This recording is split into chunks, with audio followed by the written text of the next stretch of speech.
Tatlong mga contractors na sangkot sa maanumalyang flood control projects dyan sa Bulacan. Pinakakasuhan na sa Ombudsman. Brigada Jigo Custodio, i-brigada mo! Brigada!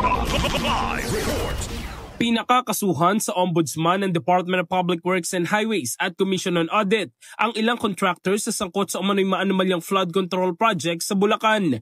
Pinangunahan ni na DPWH Secretary Vince Dizon at COA Chairperson Gamaliel Cordoba ang joint referral sa Office of the Ombudsman batay sa resulta ng fraud audit na nagsiwalat ng ghost at substandard projects. Kabilang sa mga contractors na kakasuhan ay ang St. Timothy Construction na may 2 proyekto, Wawaw Builders na may 2 ring proyekto at Sims Construction Trading na may 1 proyekto.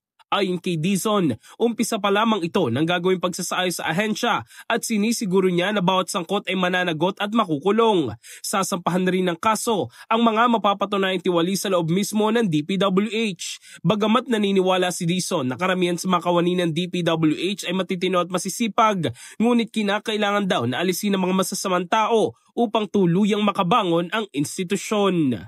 In the heart of changing lives, ako si Brigada Jigo Custodio ng 105.1 Brigada News of Manila, the Music and News Authority. Brigada Balita. Ang bahaging ito ay hatid sa atin ng Guard C Plus with Zinc Capsule. Always protektado ang kalusugan.